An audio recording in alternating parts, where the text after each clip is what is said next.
Mm.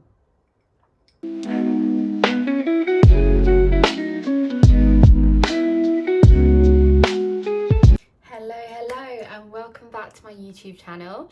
If you're new here, my name's Gabby. I share all things fitness, food, and just encourage my audience to develop a healthy relationship with exercise, food, just to feel good in themselves. So I made myself a little iced coffee, which is standard really. I usually have a hot coffee, but it is so hot in the UK at the moment, which I'm not complaining about because the weather's not been good recently. But yeah, I thought I'd try an iced coffee instead. Surprisingly really good. Like, I never usually have these. So this video today is going to be talking about how I got my period back, which is a follow-on from my first video, which talked about my HA recovery journey. So go and check that out if you haven't already. It's probably a good place to start, and then come back and watch this one. So today I'm going to be talking about how I got my period back, but focusing on the nutrition component, as there are multiple components on how to get your period back when you had hypothalamic amenorrhea. Such a tongue twister to say. I just want to say, if you do find this video useful, then please follow my channel, join my safe space, and check out my other social media channels, because I share all things HA recovery, fitness, food, all sorts on those as well. I'll put those down below. So number one is increasing your calorie intake. And I'm sure you've heard the rough number of 2,500 calories go around, and this is a good baseline number to go off. Now, you do need to take this with a pinch of salt, as if you are exercising, for example, like I did, you may need to eat more than this, and it is a lot of trial and error during the journey process. Increasing your calories can be really scary, and I completely get that. And I think the best place to start with this whole journey is that you need to accept that your body will change and that you're most likely going to put on weight. And yes, it's hard, but you need to be prepared and mentally ready to put on the weight and trust the process. You've got to think about the amount of women that go through this journey at the other end. They get their period back and they're happy. So you will be too. You just need to trust the process and go with it. You will be okay. Yes, I was scared, weight gain was daunting, and I didn't want to do it, but at some point, if you want to have kids one day, which is what majorly made me stick with the process, then you're going to have to get it back at some point, so you might as well do it now. Health comes first at the end of the day. There's so many more important things in life than what you look like, what your body looks like. I understand, like, you can be used to what your body does look like, so when it does change, or say you don't fit in the clothes you did before, you think, oh my god, I'm getting fat, but you're not. Your body's not meant to stay the same as you get older. It's going to change. So the first thing I would say is you need to be mentally ready and be prepared to put on a bit of weight. So the 2,500 calorie number is a really good place to start if you are going to be tracking your food. I did use this number, but I also ate more than this because I knew that I was going to be exercising alongside it, so I needed that extra bit of fuel so my body could trust me. And you're probably thinking, I was eating way less than this, my body's going to hit shock mode, I'm going to put on a ton amount of weight and I'm going to get really fat. Your body doesn't work like that. Like, you need to trust it slightly. Your body wants to get back to its healthy weight. This may be overshooting what your healthy weight was before, but all in all, it wants to be at its healthy position.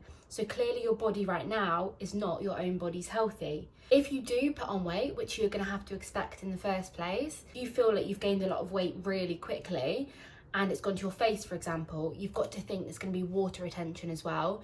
You don't panic, like, your weight levels out, and initially it might be a shock and you may want to reverse what you're doing and quit the process, but just stick with it. Your weight will level out and you're not going to gain weight forever. Like, it does stop. Once your body reaches its healthy set point, it won't really go heavier. So you just need to get your body back to where it was, get it back to trusting you, and it will be okay. You may also be thinking, like, how am I supposed to eat 2,500 plus calories a day if I was eating like 1,500 before? And to start with, yes, it may be uncomfortable. you may feel a bit sick, you may not want to do it, you may actually have a mental battle as well. Your body can take it, but you mentally can't. But all I'll say is, which will lead me on to tip number 2, is eat calorie dense foods. And this can be by incorporating a lot more fats in your diet. So step number 2 is incorporate more fats. Fats are super essential for rebalancing your hormones, hormone production, estrogen, progesterone.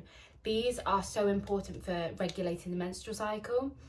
So you do need to incorporate more fats in your diet if you don't already. First and foremost, they do increase your calorie intake because they're calorie dense. So it will help you hit that calorie target. Eating foods like avocados, nut butters, seeds, olive oil, oily fish, like those sorts of things are healthy, good fats that you can put into your body, which will really help with hormone regulation. Another thing people say is, do I need to eat a load of junk food and stuff to get it back? No, you don't. Yes, if you want to eat junk food, this is a good time where you need to put on weight, your body needs to trust you again. So go and eat the cake, go and have the chocolate, have a takeaway if you want it, because your body needs it anyway. But you don't need to eat junk food all the time. You can get so many good healthy fats from other sources, which will make you feel good. An easy way to do this is to kind of make 30% roughly of your diet from fats. If you think that seems a lot, then it's as simple as, with each meal, adding a tiny bit of fat in. So, for example, when you cook your dinner, use olive oil to cook everything. If you're going to make, I don't know, eggs on a bagel at lunch, then put some avocado on the bottom. If you need a snack and you're not that hungry, have a handful of nuts. These are all little ways that you can get fats into your diet, increase your intake without kind of really realising. This isn't me saying as well, just have fats. Like carbs are super important as well in period recovery. Your body needs energy and carbs are a great fuel source, so don't neglect these either. Protein's also great, but I wouldn't prioritise protein as much because it does keep you full and you don't want to be satiated all the time, as you do need to eat quite a lot of food. And another nutrition tip, my bum's sore. Another little change I made to my nutrition was eating more regularly. So if I wasn't hungry, for example, I used to go maybe like hours without eating just because I just wasn't hungry. Like I was listening to my body at the time and I didn't think it was important. When you are trying to get your period back and you want your body to trust you again, you need to eat regularly. Eat, even if it's a little snack, something small. Put that little bit of energy into your body just so it's constantly trusting that it's going to be fed and it's not going to be deprived again. Your body's kind of been in like a starvation period.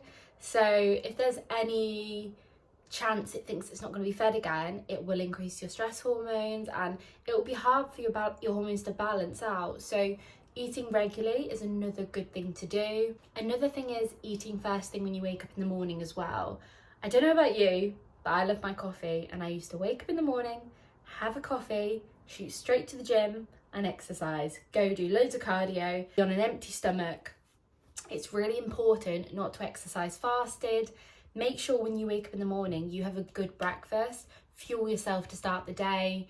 It means that your cortisol, your stress hormones, which skyrocket. So when you exercise, you're not going to be burning away at your body fat, you're going to be burning away at the food you've eaten. A really good tip as well is try to eat first thing in the morning. A lot of people say they feel sick when they wake up and they don't really want to eat first thing in the morning.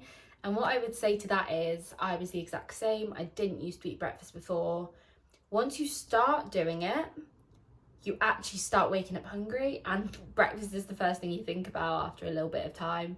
Like I didn't used to think about breakfast for ages when I used to wake up, whereas now I wake up and I'm ravenous. Like I need my breakfast before I go to the gym or I'm gonna run, and I love it. It's my favourite meal of the day. Like my whole mentality around it has all changed.